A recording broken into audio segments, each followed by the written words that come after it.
I'm Haley. I'm John. And I'm Will. And we're from Crimson Comet, a podcast member of the GonnaGeek Network. Just like the one you're listening to now.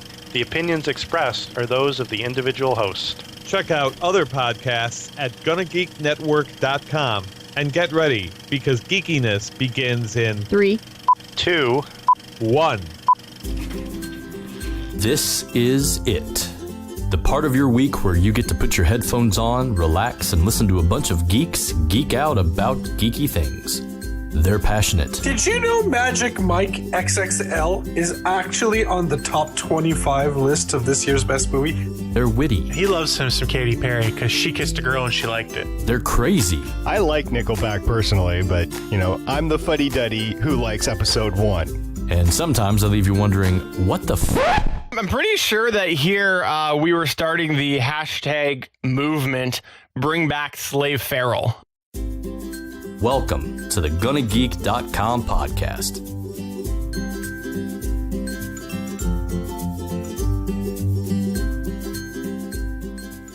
Hello and welcome to episode 139 of the official GonnaGeek.com podcast. My name is Jondrew, and with me today is Stargate Pioneer.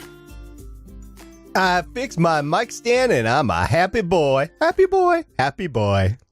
We also have with us Chris Ferrell for all. Yeah, we'll go with that. And rounding us off, we have the king of podcasting. His name is Jean-Sebastien, Richard Heroux. How's it going? But that is not my name for today. You were given a stage name to use. Well, if you want, we can shorten it, and from Richard, we can change it to the alias of Dick. Would you prefer that?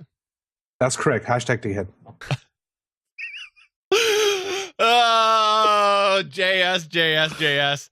How's everybody's If you week? guys want to know what that's about, go check my Twitter from about 10 minutes ago. You can find him at twitter.com/TheRealChris Ferrell. Is that right? The Chris Ferrell. Oh, that's right. Oh, wait. We've got the wrong overlay. So there you go. You'll find it right next to sad Ben Affleck. Man, speaking of sad Ben Affleck, we'll get to that in a little bit. But first, I just want to go ahead and say it is wonderful to have some form of order back in the pod arena here. The first glimmer of hope that I had post desk move was on Saturday when we did better podcasting, and today I am feeling better. My visual is more like it was before. My blues actually on my backdrop I feel are better blue. So I'm blue, but in a good way. It's not easy being blue. Exactly. Well, let's just go ahead and roll into the news. Shall we do that? Let's do it. Okay, Blue Power Ranger. Go right. for If you it. say, you my boy, Blue, you my boy.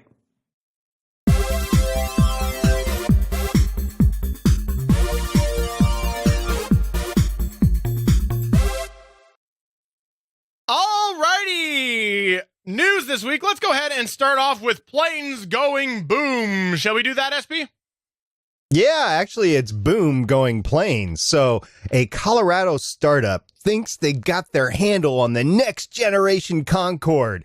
And I'm like, probably not going to work, but maybe they'll make it work. So anyway, what they're going to do is they're going to make a Concorde. They're going to make it lighter. They're going to make it smaller. They're going to make it out of composites. And they're going to make it a little faster. And they're going to make it all first class, just one aisle and then one seat on each aisle. So you can't hold hands across the aisle or anything. It's just regular first class seats, no bed down seats.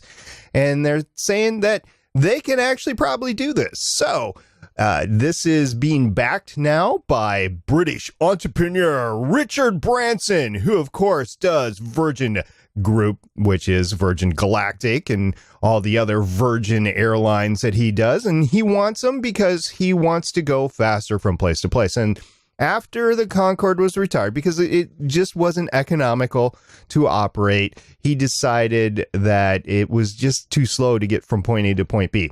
So some of the distances that they're talking about, flying at the speed of Mach 2.2 or maybe even 2.6, is from New York to London in 3.4 hours, from San Francisco to Tokyo in 4.7 hours, and with a round trip price tag of $5,000 versus, I don't know if you knew this before, but the Concorde was 20 grand a seat. That's a little too pricey for me. I think 5 grand is too pricey. But if you're a business traveler and you're going to be making those first class reservations with those seats that go down into the full beds, whatever, you're going to be spending 5 grand on a round trip ticket anyway. So this is affordable and a better use of time, because the less you're in the air, the less jet lag you get, at least for me. I think that this is really cool and really, in my opinion, a much needed movement in aviation, because we have, my opinion, we've been stalled for a while. Would you agree with that? Well, if we were stalled for a while in the air, we'd be crashed, because when airplanes stall... Of course you would. Of course you would. Chris, Right. Would you agree with that statement? No, because my plane has not crashed. Oh my God. What am I working with tonight? Well, what You has brought this happened... on yourself. Yeah, I think so.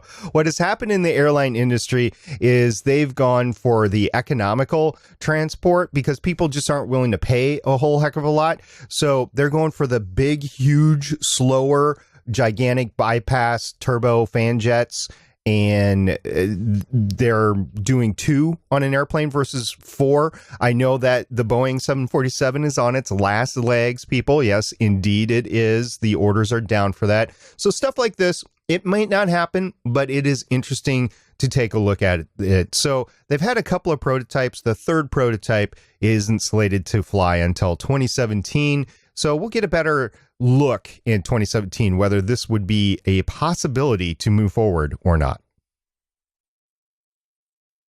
Fancy. Saw some articles about it this morning. There's still a lot of problem of the noise. It's the noise it's also a big issue. A lot of people don't like hearing the boom.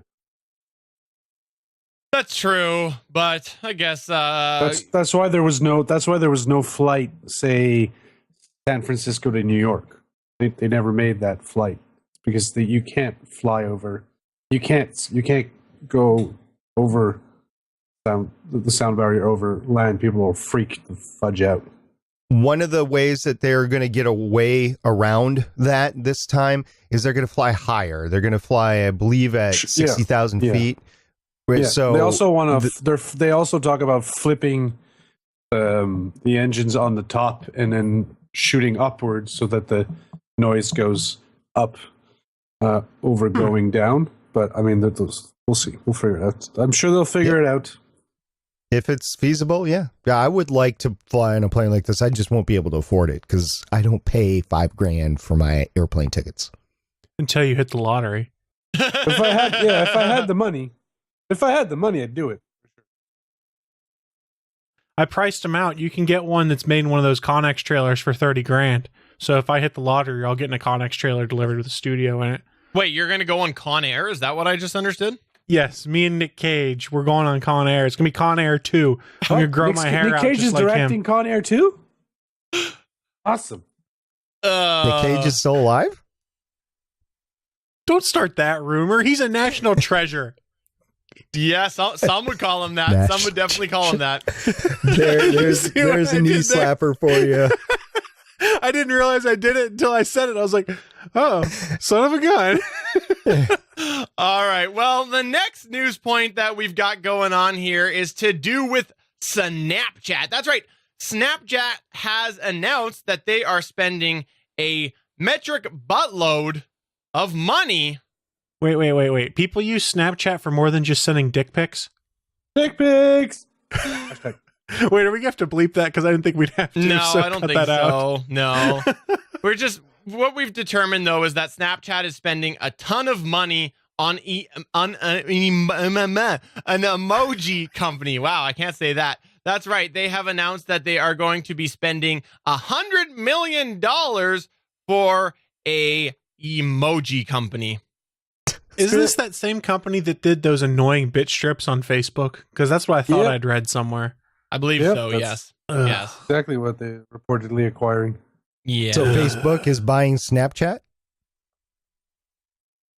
What? No. No, I don't believe so. Well, if Snapchat is buying the emoji company and the emoji company provided the whatever for Facebook, then therefore Facebook is buying Snapchat. That's what I heard on the GonnaGeek Nerf Center. This is the financial Nerf Center. We have a financial nerve center? Nerf. Yeah, I guess we could go Is with this that the logic. transitive property of emojis right here? I'm confused. I am too. The Snapchat's very popular, though, the Snapchat. The kids love it. The kids do Because I'm love old it. They love don't the understand Snapchat. what kids love. Yeah. Well, let's leave that alone because I believe SP drove that one into the ground. So, Chris, what do you got for your news point?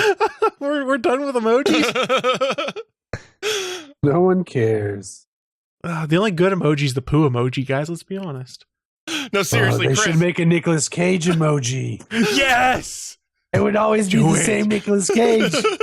So to transition this, did you guys see that Twitter rolled out a new emoji this weekend for Batman versus Superman? No. Yeah, if you put in hashtag Batman v Superman, you get a Batman v Superman logo on Twitter when it posts. The reason I bring that up is because we're going to talk about Batman v Superman, but nothing about the movie, the contents of the movie, because the four of us have not yet seen the movie. Yeah, So what are we gonna be- spoiler free. We should spoil the whole movie so that people hate us and then we get lots of press. We're not going to get press because everyone hates the movie. That's not true, man. Critics hate the movie, but it made $230 million. That's getting That's a not the sequel. number I had. But anyway, so what I had to talk about is the fact that Batman v Superman, despite getting savaged by the critics, and how bad is savaging, do you guess? Well, 28% it's currently sitting at on Rotten Tomatoes. Yeah, it made a crap ton of money, though. Opening night, $82 million, $172 million domestic this weekend, and a global box office take of $424 million. Caveat being, that includes China, because it did release in China at the same time, unlike it has in other things. So people are going to go and see this movie despite the fact it's getting savaged. Question is, why? I guess there's a lot of curiosity, and there's a really cool Forbes article I read that's looking at the trends right here. They compiled all the statistics from boxofficemojo.com, and they said Batman v Superman has set a new record for the worst Friday to Sunday drop for a superhero movie release in modern North American box office history. Yeah, I read about that. That's not really that surprising, is it? It dropped 55% from its $82 million opening bid on Friday to $37 million gross on Sunday. And according to this article, pretty much pummeled all the previous records for this weakness, even beating out the Fantastic Four reboot that we had last year. Yeah. So you might be saying to yourself, though, why'd this happen? It was Easter Sunday. Okay, if you want to do that, we can do that. But it had the second largest box office drop between Friday and Saturday, with a 38% box office drop between those 2 days. So it is dropping off, and strangely so, more than I thought it would. That's not me saying it's good or it's bad. The trend is interesting. And Forbes has put together a correlation and basically said, as things stand on Monday morning, the soft opening, the tail end of things, says they're going to predict the movie has a domestic gross of about $409 million, approximately what Iron Man 3 made, and will fall short of the $623 million earned by the Avengers. I still think it's a success, monetarily wise, despite the fact it's getting canned or ripped up by the critics. It can still make over $1 billion internationally. And I want to go back to that Fantastic Four reboot. The reason why it didn't decline as much is not that many people went out to see it the first night. So that's where statistics are skewed, and it paints a different picture than it truly is. Yeah. But it still remains that it was a pretty fantastic drop from Friday night to Sunday. So either this was very poor scheduling placement on the Warner Brothers part, or people aren't caring to go see it because of the reviews of people that actually have seen it and this really terrible Rotten Tomatoes score. Yeah. Wow. So 2 points. I think the placement is near perfect for this because Deadpool's been out for a while now. People have kind of stopped seeing that. Zootopia has been out for almost a month now. So the box office has dropped on this. It was uncontested. It came out opposite like My Big Fat Greek Wedding 2 this weekend, I think. So that's really not competition for Batman v Superman. And as for why people are going to go see it and probably don't care about the critics' reviews, it's got Batman and Superman in it. And people have been hyped for a fight movie between these two for years. That doesn't necessarily mean it's good, bad, indifferent. I haven't seen the movie. I'm curious about it. I want to go see it. But the trend we saw in the box office numbers is interesting. Are you bat curious?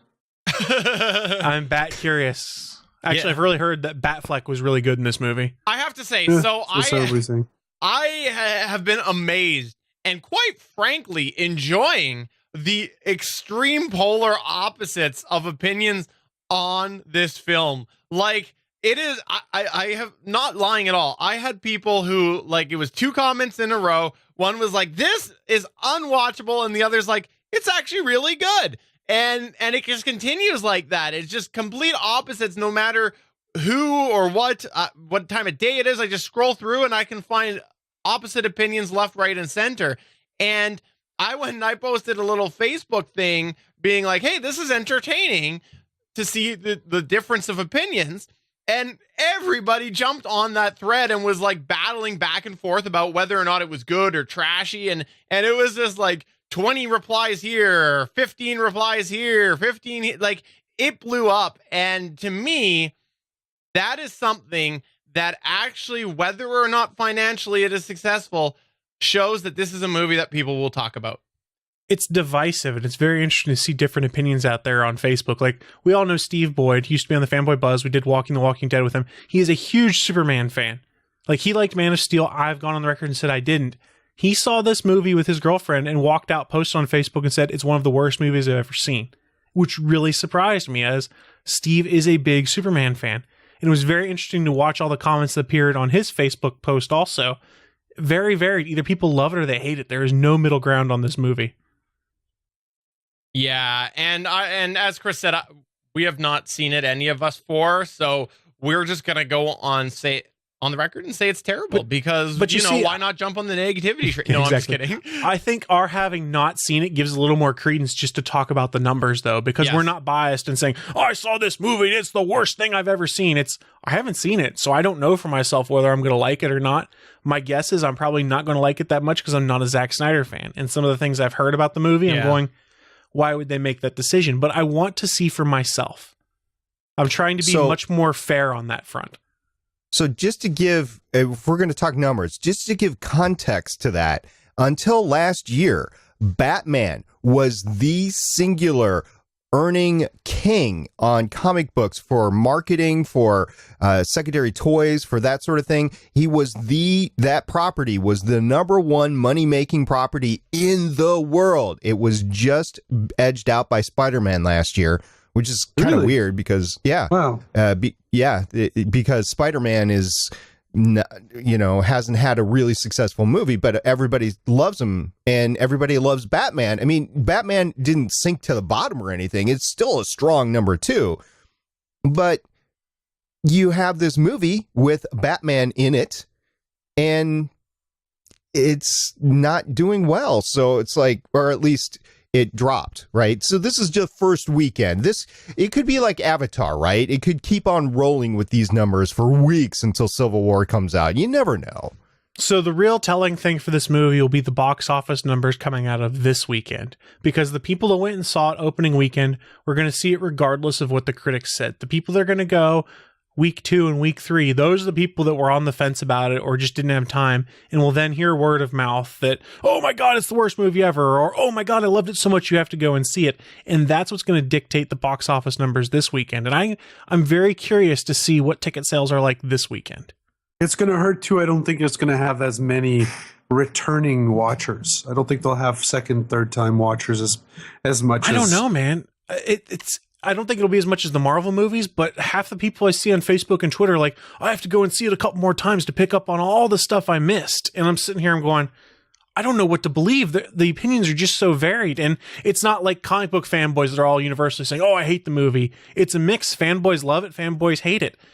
Just regular moviegoers, either they love it or hate it. There's no middle ground and there's no trend. And I don't know what to make of that. And I'll be honest, it has me intrigued to see what it is that's so divisive. And in all fairness, I've heard a lot of spoilers about the movie and I've heard points about it already, but I haven't seen it for myself. So I want to reserve judgment and not come out and make an ass of myself and make fun of the movie without seeing it. See, the thing is, though, I feel like the stark contrast in opinion is something that gives it potential to keep going, because people are going to be like myself. Like, I'll be honest, I had a bit of an inkling to see it in theaters before, but I was always like, yeah, I probably won't. But now that I see everybody on opposite ends here so passionate, I want to see it. I want to see it because I want to know, who do I side with?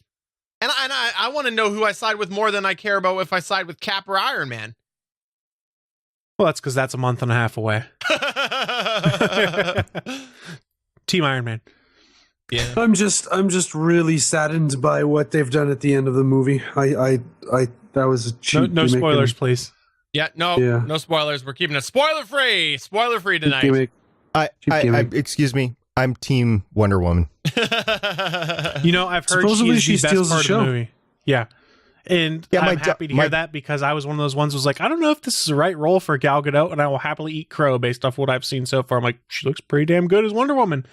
Yeah, So and Batfleck seems pretty cool too, man. Everybody seems very happy with Batfleck. Yeah, that is something actually that I was going to say, is that even the people who are hating the movie are complimenting Affleck. So, Batfleck, thank you for proving Batfleck. John D wrong. You are my hero, Batfleck. You are my hero. John D was a fan of Batfleck. Yeah, at first I believe he was a little poo-poo. I believe No, he was all on board. He was all aboard. Oh, yeah. Oh. He loved Batfleck. Well, then, Yeah. Batfleck, you lover. have failed me because I wanted you to prove John D wrong. So there you go. Because remember, John D's the one that kept going, Ben Affleck is Batman every time we talked to him. That's right. Yeah. That's right. When in reality, it was the All Things Good Nerdy podcast that called it 3.5 years ago that Ben Affleck was going to be Batman. You guys, you sons of guns, you have made a lot of crappy movies and been responsible for a lot of weird decisions. But this here, there you go. You redeemed yourself. So before we do move on to our last segment of the night, SP Space Symposium, it was a crazy sort of spacey type week, wasn't it, SP? It was, and we just didn't want to leave anything on the table. So I'm going to do a few quick hits on a few other space or aviation related stories, and we'll go from there. The first one I want to talk about is the Max Planck Institute came out with a new all-sky survey map. This was based on the ROSAT X-ray satellite, which is defunct since 1999, I believe, but they were able to compile the X-ray map, and it's an eggshell type map, but it's the most complete out there until the next satellite is launched in 2017, which is the Erosita X-ray survey satellite, and that will go up there. And we haven't talked about X-ray telescopes yet on the Space Symposium, but we'll eventually get there, and we'll talk about these. So that's it for that. Now, also, since we recorded last time, I believe this came out like right after we recorded, is the Kepler actually caught the first ever video of a star exploding. The GIF was out there for several days. A lot of people were talking about it. So if you haven't caught it already, there's a great Time magazine article at time.com about the exploding star that Kepler was able to catch. So if you haven't seen that, you got to see. This is not CGI. This really happened, and it looks straight out of a sci-fi movie. It's absolutely great. So another article from space.com talked about Spaceport America. So everybody's talking about space tourism, SpaceX, that sort of thing. Well, if you go over to the Virgin Galactic side, it's operating out of this place, but not just that is going to operate out of that. There's going to be a lot more that's happening around that spaceport. It's really not got a lot of activity other than the testing of the Virgin Galactic systems right now, but eventually they're hoping to get a lot of great different companies in there to work on space tourism. So that's Spaceport America, and if you haven't caught it already, it's in New Mexico. Go look at this space.com article. And finally, the world's largest aircraft is ready for takeoff. If you haven't seen this story, I got it from CNN, but it's been all over the place. Airlander 10 airship. It was originally a British military project.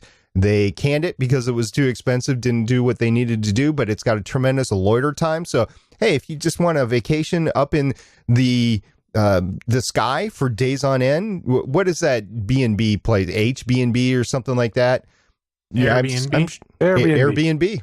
Yeah, that Airbnb. would be it. This would be the Airbnb. So you could get that for on the world's largest airship. So But as they're soon making as a that, crane out of it. Isn't that what they're trying to do? it's probably one of the things. Yeah, I don't know if I'd want a crane off an airship. It is completely uncontrollable in the wind. Completely. As we saw, by the way, in Top Gear. Thought you were going to say Top Gun for a second. Those were F-14s. I was ready to go to the danger zone, man. Just communicating, man. Just giving them, the finger, the bird. So that's it for this week. It was supposed to be a spy blimp, if I'm not mistaken. Yeah, but it's just not feasible for that. At least not the way they have it configured. So anyway, that's it for this week. Well, thank you very much, SP, and I will give you some dings for the exciting space news.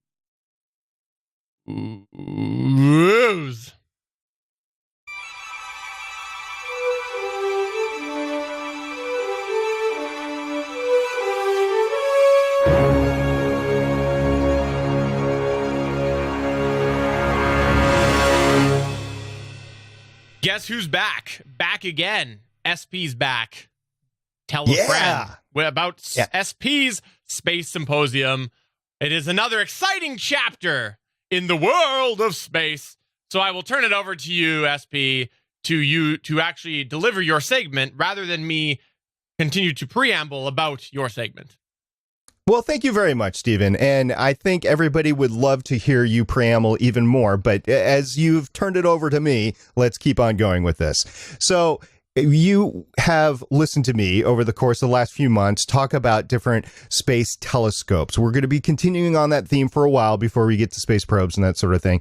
But the next line of telescopes that we're going to be looking into, we started off in the visual realm. We're going to transition into the infrared telescopes. And the first infrared telescope in space that I want to talk about is the Spitzer Space Telescope. Its goal was to provide a unique infrared view of the universe and to allow us to peer into regions of space that are hidden from optical telescopes. Basically, it's trying to detect faint objects, and it needs long exposure times. So this type of telescope doesn't work all that great on the Earth's surface because you have to go through Earth's atmosphere, and the Earth is moving, so long exposure times really don't work. So what they did with this was originally supposed to be launched on the space shuttle, but after the Challenger accident, what they did is they had to launch it on another rocket, which actually gave them the opportunity to do something different than just orbit around the Earth. So this is in a unique Earth trailing orbit that is basically a third of Earth's orbit behind. And if you go to the website, which is run out of NASA JPL and Caltech, it's www.spitzer.caltech.edu. They actually have a main tab on the top that shows you where the telescope is in relation to Earth, Mars, basically the inner planets. And you'll see that it's actually trailing in Earth's orbit.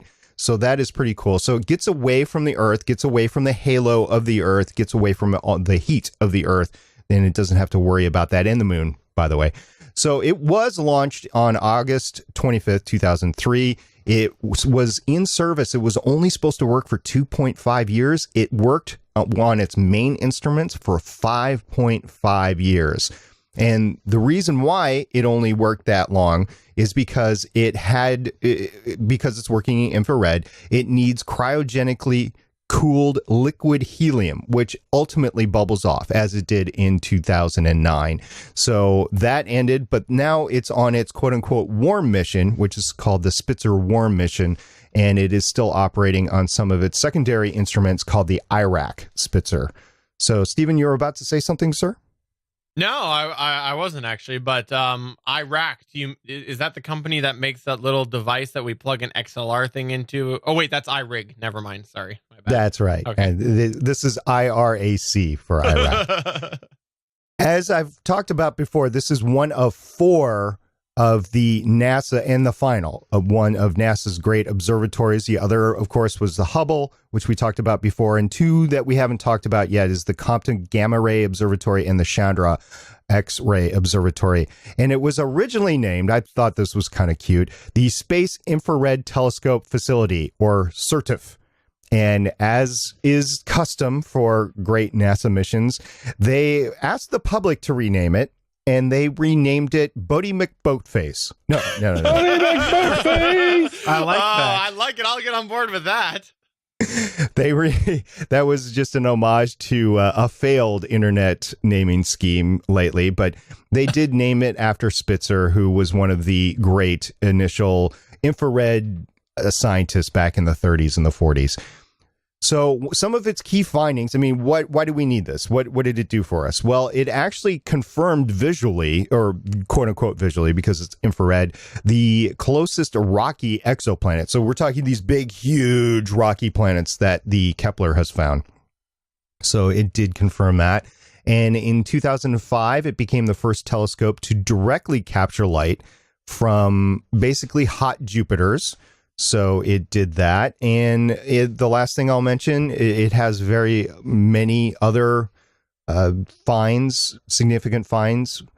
And this last one that I'll mention is in 2005, astronomers from the University of Wisconsin at Madison and Whitewater determined, on the basis of about 400 hours of observation, that the Milky Way galaxy has a more substantial bar structure across its core than previously recognized. So just deep science that is only capable of being done by these telescopes in space. In this particular time, it's the Spitzer Space Telescope. And there's a lot more of these to go through, but I just want you guys to be aware of where your tax dollars have gone and what is the great accomplishments that we've had since the space shuttle program, basically.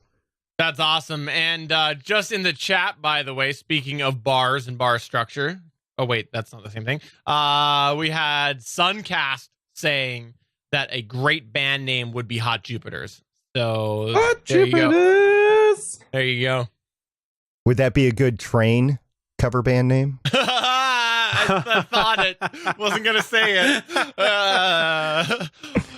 Oh, that's good. But thank you very much, SP. I always love the segments. They give me a lot of great information. And quite frankly, you know, as a sci-fi type guy and a guy who likes space, I'm ashamed of my actual knowledge of what there is out there. So you always inform me and keep me in the loop, shall we say, of the great space endeavors. The more you know. That's right. So next time that we go through this, whenever my segment comes up in the rotation, we'll be talking about the Herschel Space Telescope. So it's a little teaser there. So missing like an arm, a leg or something, or what? Walking Dead reference? No, like Herschel Walker, you know, the big football running back player. Oh, gotcha. That's who we're talking about. I was going with Herschel, the guy who loses his leg in The Walking Dead. Spoiler alert, by the way. It's not a spoiler. It was like 3 seasons ago. By the way, I have a spoiler. I have a spoiler for you for The Walking Dead. You guys ready for it? Ready? Ready? Everyone dies. It's so true. So true. So true. Well, thank you very much for that. And we look forward to a future segment of SP's Super Space Symposium of Doom. I'll be right here. Well, that is going to take us to the end of the show. Before we do wrap up, I just want to give a special nod here to all of the amazing projects on the Gonna Geek Network. There are a lot of really great shows, including the Starling Tribune, which in the latest Starling Tribune, they talk about the, what do we want to call that? The spring? Was it the spring? The mid-spring premiere? Is that the term that we were going with? We can go with that. The mid-spring premiere. Yeah, that's good. Yeah, so they talked about the mid-spring premiere of the CW show Arrow, and what we're getting at with that crazy wording is that, yeah, for some reason CW decides to take like a 4-week break every March. So that's what happened. But they did talk about the latest episode. And I think there's actually in the next episode that will come, I think there'll be a little bit of ranting happening, judging from some of the private grumblings that I've been seeing among the cast. Do you guys know anything about that, SP and Chris? Chris and Neil will probably have to take the stick on this. I won't be on the next episode. But yes, we have been talking behind the scenes about how we are faring with our show's progression, including what's been happening with Felicity, which I'm sorely sorry I'm going to miss this because Felicity's my gal, and I've had a problem with her the last few weeks myself. Yeah, she's basically the new Laurel. Let's be totally honest. Let's be totally honest on that. Nothing's as bad as Laurel. Laurel's not even as bad as Laurel was. That's because she's never on screen. What do you mean? She had that large court scenes and stuff. Yeah, she's been front and center That was the first lately. time she did anything in weeks. Yeah. Not true. Whether or not you like the show Arrow, you can hear there's a variety of opinions on that. And if you didn't pick up by now, it is Chris, our very own Chris and SP, along with their co-host Neil, who talk about Arrow each week. So keep your eyes on the prize on that as well. I believe at some point they will fit in a little bit of Batman versus Superman, which also should be heated. I'm not looking forward to the arguments coming out of that. Well, you got anything that you want to promote, SP? Absolutely. I want to promote the GonnaGeek.com network. It's just more than Starling Tribune. We've got 17 shows ranging from just defending your geek and in defense of to new shows like Nerd Alert News to TV shows like Starling Tribune, as we were talking about. It's just 17 great shows. And if you are interested in joining the network, if you have a podcast or if you're interested in writing articles or whatever, go ahead to GonnaGeek.com/about. I believe actually Steven has put a new link in there now, right? You can get it from about, but if you just go to GonnaGeek.com, you will see it's on the header, it's on the sidebar, just how you can apply. It's all over the place. You can even actually GonnaGeek.com/join will take you right to the application form. So you can go wherever and you'll find it. You'll always find it. We need to get geeks.join. Is that a thing? Because if so, I don't know. If they put out .join one day, we got to get it. Well, yeah. 3 guys are actually typing in right now.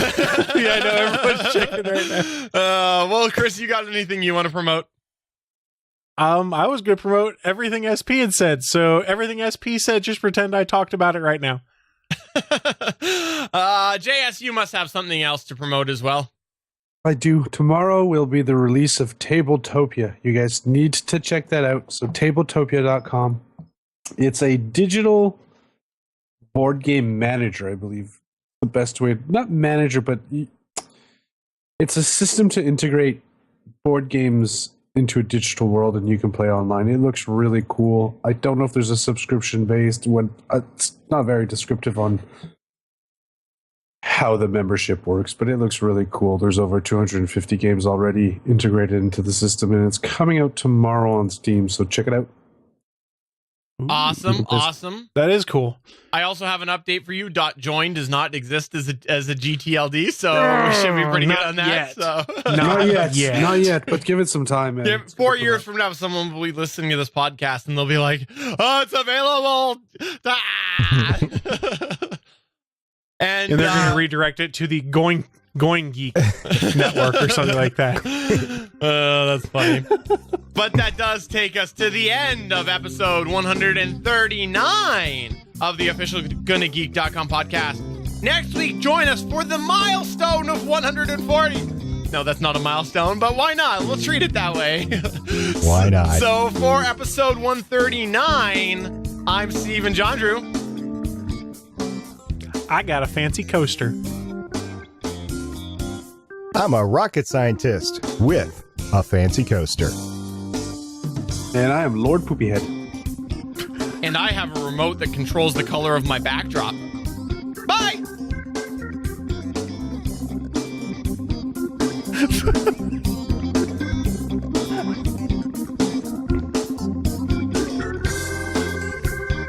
From everyone here at the GonnaGeek.com podcast, thanks for listening. If you like what you heard, please give us a 5-star review on iTunes. We encourage you to send your feedback by email to podcast@GonnaGeek.com. You can find all of our show history at GonnaGeek.com/official podcast. And while you're there, why not head over and check out all of the geeky podcasts on the Gonna Geek Network? The music heard on this show is by Kevin MacLeod of Incompetech.com. Thanks for listening, and we will see you again next week.